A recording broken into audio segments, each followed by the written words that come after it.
you. Okay, and it's Mr. B's 7th day. 8th day. 8.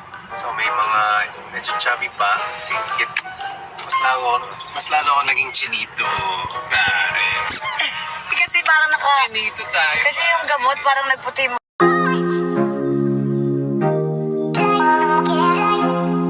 7th day. 8th day. Diyos ko talaga. Ano ba ito? Sobrang namatay talaga sa araw. Yes, as always, Yung gala pa tayo more, tapos may mga nagpa-picture. Kakaya, may Japanese ako. As a food blogger. Okura. Okura. Okura. Baka kasalanan natin. Rinate mo yan naman. Oh my God, parang pugad ng ibon. Lana. Dead hair. Sa mga my loves, nandito na naman yung spoiled kong anak si Gemma. Anong gusto mo? bread po. Diba? Itlog. Go-grocery ko siya kasi bumalik na naman siya ng bahay. Kasi matakaw to eh. Oh, gutom na naman yung anak ko. Ano pa gusto mo na? Itlog po. Bilang natin si Mr. P ng gulay. Kasi ako gusto ko din ng gulay talaga. Ito, okay na to. Perfect. Cucumber. Japanese para crunchy. Guys, may Japanese okra. Baka magustuhan ni Mr. B, Japanese okra. Guys, huwag nyo na munang pansinin itong pugad ng ibon. Pupunta na tayo ng salon, paayos natin to. So, ayun na nga mga may loves. Tapos kami mag-grocery ng anak ko. Kaya naman siyang pagkain. Diyos ko talaga. Mawalis tambo siya. Ano ba ito? Sobrang namatay talaga sa araw. Kailan ang libing? Tama na po. I think magpapasalon tayo today. Sobrang walis. Walis talaga siya, guys. Oh my gosh. So, ayun na nga mga my loves. Chance na Mas niya. uunahin ko yung pagbuhay sa buhok ko. Bibigyan natin ng chance yung nakita kong parang, ewan, bahala na. Nangyari. Pangit talaga niya. So, eto na nga mga my love. Simulan na natin ang pagbuhay sa ating buhok. Tingnan natin na talagang mabubuhay. Ang sabi mo, pork? Pork. Bigyan ni Mr. B. Ano yan? Palo Santo daw yan. Amay mo. Diba? Ano naman? Pang-cleansing yan.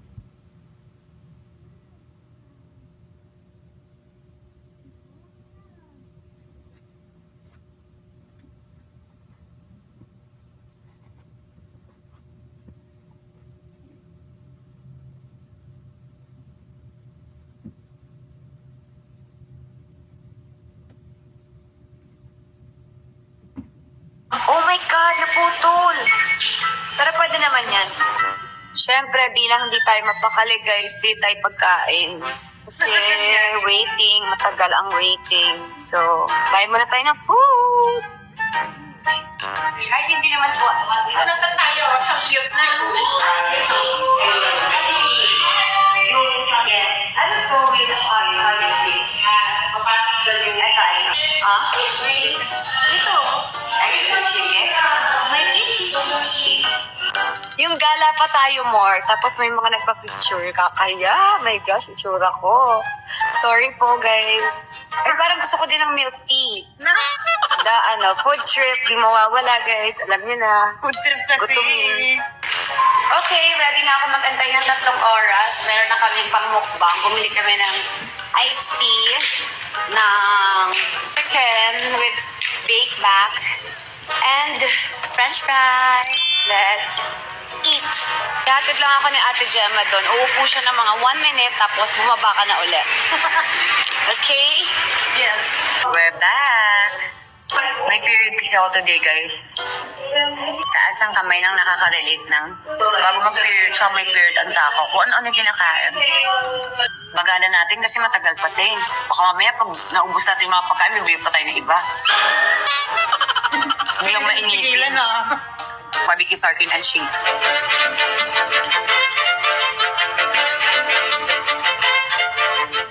Pag hindi ko sinunod yung cravings ko, iinit ulo ko. So kain na lang ako, guys.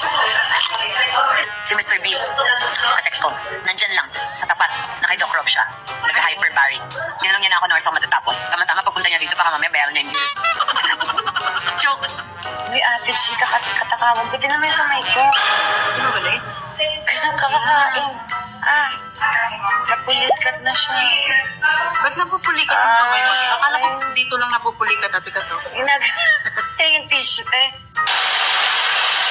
Yes, buhay na. Buhay na. Abangan natin sa isang araw kung buhay talaga siya. OMG, Mr. B! Hi! You're here then. You're here then. Follow me again? No! I think so. Nagpa-treatment ako ng hair. So, abangan natin pagka naligo. Malalaman natin kung maganda ang treatment kapag naligo at maayos pa rin. Thank you. Okay, and it's Mr. B's 7th day. 8th day. 8. So may mga medyo chubby pa, singkit. Mas lalo ako naging chinito, pare. Kasi parang Chinito tayo. Kasi yung gamot parang nagputi yung mukha mo din. Saan tayo papunta, Chris? O nga kang hindi nag-iisip kasi dire-diretso ka mag-drive. Yung pala naligaw na. I'm back! Did you miss us? Sabihin sa'yo ng face mo. Where is Katie? Where is Katie? What's that, love? What are you making? It's Katie Corner. Tito Corner. Katie Corner. Katie Katie to. Potato Corner. Oh? Yes, Katie? Missy, kiss mo nga ako. Mahal mo talaga ako. Kiss my dad if you love him. Ayan, yan po yung ginagaya niya. Chris, meron na akong pagkain dito. Sinigang na baboy.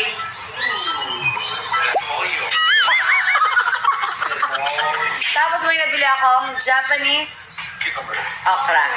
Oh, talaga? Yes. Ayaw mo? Ituloy natin ang mukbang dito sa bahay. Thank you so much sa food, Mr. B. So, iti-try muna natin yung Japanese okra. As a food blogger. Okura. Okura. Okura. Yung Japanese okra. Japanese okura. Okura. Okura. Okura desu. Okura desu. Okay. Itadakimasu. Hi. Alright guys, ito na yung ating Japanese okura. Okura desu. Hi. Ayan siya.